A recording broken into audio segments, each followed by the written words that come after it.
welcome to episode number 3 of Cafe Verboten. I'm Phil Evans. And I'm Angela Krause. Today we are doing our episode number 3 here at Stoked Roasters down at the waterfront here in beautiful Hood River. And we have a special guest today, Mr. Bill Mellow, the man, the legend in the flesh right here. Welcome, Bill. Wow, nice to be here. So Bill, tell us when you first started doing triathlons here in the community. In the community? About 1990. About 1990? Mm-hmm. And what was that? I was doing the ones actually in the Portland area, Dalles. We had informal ones here in Hood River. We called them Four Man's Triathlon. Mm-hmm. That's been actually maybe 12, 15 years ago. And where did you guys have that at? Well, we had our first one right here. And I don't remember the course, but we biked up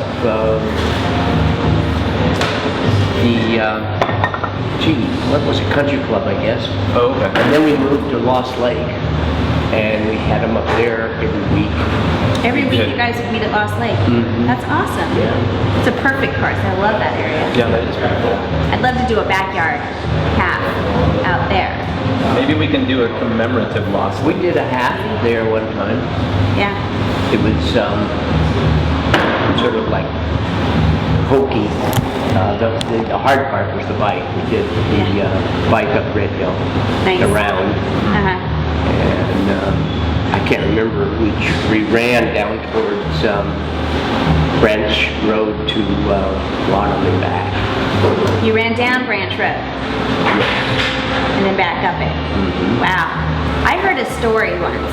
Uh-oh. It was the middle of winter, and you showed up for Master's Swim, and there was snow on the ground outside.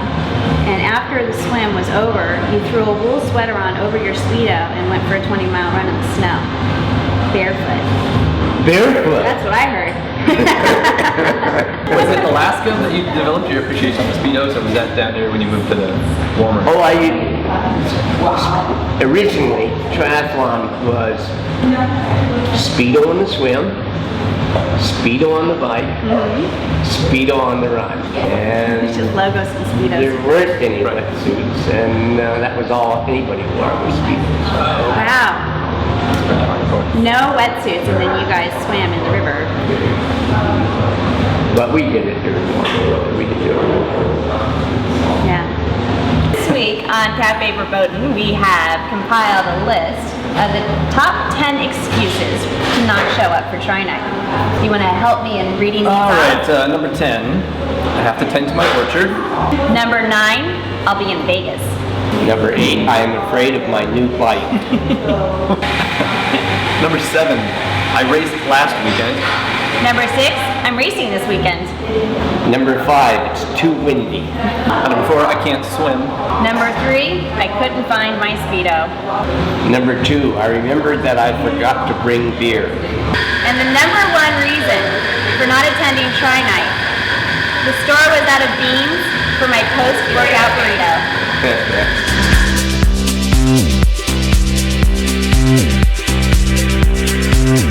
Let's take a little snack break. Perfect.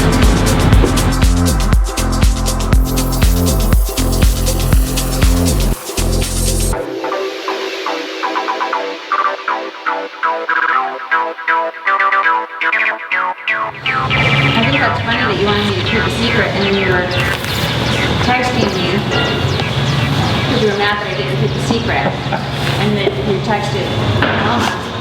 I didn't mean to text Paloma. But isn't that hilarious if that's what happened? That's so funny. So, Bill, could you explain to us what goes into the secret bean and cheese burritos that you bring? Beans? How do you make them so delicious? Well, you have to be hungry. Is that the secret ingredient? Beans, cheese, tortillas. Anything would taste good. Hunger is the secret ingredient. That's right. Makes everything taste delicious. Last week you noted that Rutger was beginning to run like a grandpa. And what did you see that made you feel like that? You know, I've never seen Rutgers so far off the pace. Here we were biking, and he was pretty far back from the beginning of the pack, and then on the run, his son passed him, you passed him.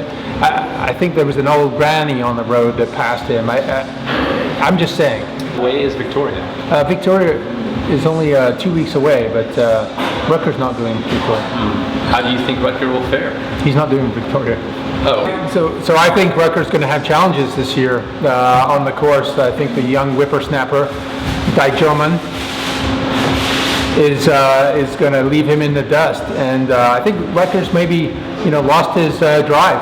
Oh. Yeah, Oh. I think he has. I Big think words. he's Sort of in the twilight zone. twilight zone. Yeah, I think he's headed into retirement. Oh Yeah. my gosh. Big words from Mark Frost. Either that, or he's tapering already for the Pacific Crest. backyard full Ironman. Tapering. I think that's what I'm He curious. might be tapering. I'm curious about the dictatorship power of Rutger. You were leading a coup, Yeah, there's and you suddenly reversed course. Yeah, so Okay. the deputy director is a master of judo mind tricks. He studies conflict resolution techniques. Whatever good ideas you had just get dispelled from So he your will mind. lull you into complacency in your own mind while he takes over. and Yes, makes the move. something like that. Yeah. Right. He was telling me recently that he pretends to have these off days. This is the junior director? No, Oh, this the is senior the director. senior director. Oh, yeah. that's it. Oh. Yeah, he Rutger. says that, and these are just his rest periods. Oh, when I see. he will still attack. He still plans on, coming in and surprising us all. Probably for the backyard. I think he might be really focusing on the Great Nordine this year for skate season. Yes. That's only Right. might be 10 months off. He might be tapering for that. Yeah. That might be what's happening. This past tri-night, something really awesome and inspiring happened. We had two members that normally don't swim hop in that freezing cold water and do a swim. One would Yeah, be Carolyn got a new wetsuit this week and Yeah. got in the water for the first time. So that was really good. And Paloma. And Paloma, there was a little hesitation on some Facebook messaging going on, and Paloma decided to help Carolyn with encouragement by putting on her wetsuit and hopping in the water Yeah, as so well. So that was really epic. Good job there. Very nice. So those guys get the Rookie of the Week award. There we go. The Rookie of the Week award. Swim Rookie of the Week. That's nice. So this concludes our third episode of Cafe Verboten. We really appreciate you guys tuning in to watch. Did you have anything that you wanted to say? Thanks. Thank you, Mark, and thank See you, you on Phil, Tri-Night. for joining us. And we will see you this coming Tuesday is the first potluck night for Tri-Night. Right.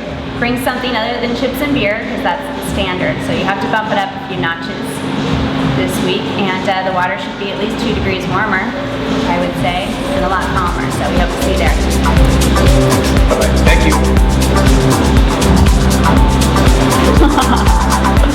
I didn't fidget my hands hardly at all. You'll notice as you go through, I was like this. I was knuckling The only problem was here that kept putting to the cans and trash. Okay. So you have changed the car. And so I had this change. 2 seconds to the 4-wheel drive.